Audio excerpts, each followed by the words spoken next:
my fault. I haven't brought him up yet. Jordan Pickford. Yeah.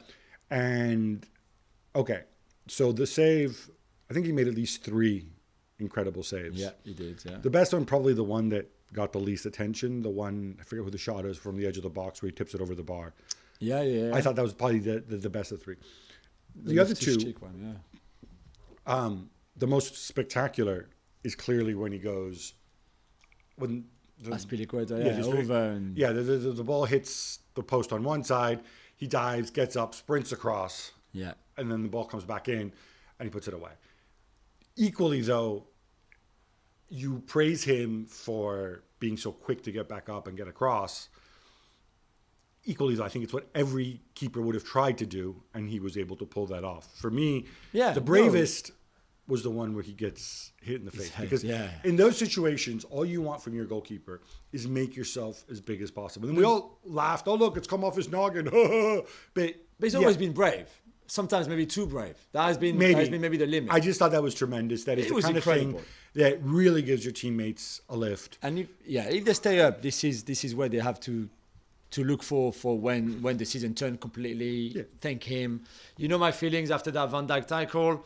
I made a lot of not so many friends on that side of Liverpool and Goodison Park, but he deserves credit for that. He still can improve so much because he's still very good on his line, but there's still a lot of faults in his game.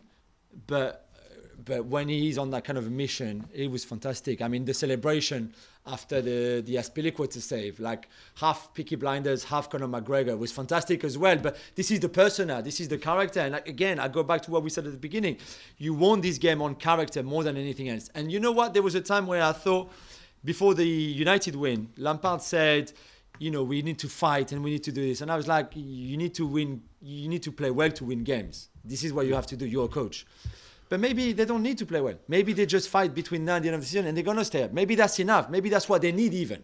Maybe he doesn't need to think too hard about patterns of play and how we get the best of Richarlison and of him and Calvert-Lewin. No, maybe you just go and fight. Put the most fighting team on the pitch and that might be enough. I don't know. Burnley beat Watford, which means that they're all but relegated, along with Norwich, who are already down. Gab, it's a 3-way dogfight now beyond that, with Leeds and Burnley on 34 points, Everton on 32, but with the game in hand. All right, let's get granular about this. Okay, right? I have the schedule here. It's a little cheat sheet for us. I think the toughest run-in by far is actually Jesse Marsh's Leeds United at this stage, right? So they have Arsenal away, and I always say this, right? You want certain teams go on the beach late in the season, right? Yeah. Wolves, not looking at you, already, possibly Villa. But they've got Arsenal away, and Arsenal need the points. Yeah. Chelsea at home, I think Chelsea may well need the points as well. And then they finish with Brighton and Brentford, who are two teams that do not care. They're difficult to play against. You don't know what you're going to get. They create an almighty... They might also be in the Maldives. They might, by then... Brighton and Brentford? Yeah, maybe. Have you seen those Brentford? I don't know. Not now, but this is the last two games, so that's in 2 weeks. I have a vague idea what Brentford's wage bill is. I don't think there's a single Brentford player other than Christian Eriksen who can afford to go to the Maldives, frankly. So I don't know what their mindset's going to be like. Okay, to Cornwall. You look at Burnley. Burnley have Villa at home. They have Spurs away, which you expect them to lose. Villa away, and then Newcastle at home on the last day of the season. If we're Newcastle away, you could imagine the Geordies, blah, blah, blah. Yeah. But at this point, the last 2 games are kind of who-care games for the opposition. So I think Burnley are actually in a solid spot with your man Mike Jackson. Michael is doing well. And Everton, even more so. Leicester away, who is going to be after Thursday night in the Conference League. So he's either going to be resting everybody or they'll have the hangover from having been eliminated. Watford away, who are down. Yeah. Brentford, which still applies. Palace at home. Okay, fair enough.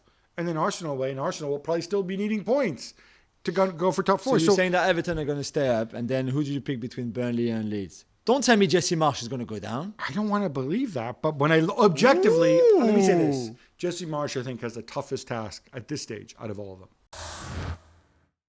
Thanks so much for watching ESPN on YouTube. And for more sports highlights and analysis, be sure to download the ESPN app. And for premium content and live streaming, subscribe to ESPN Plus.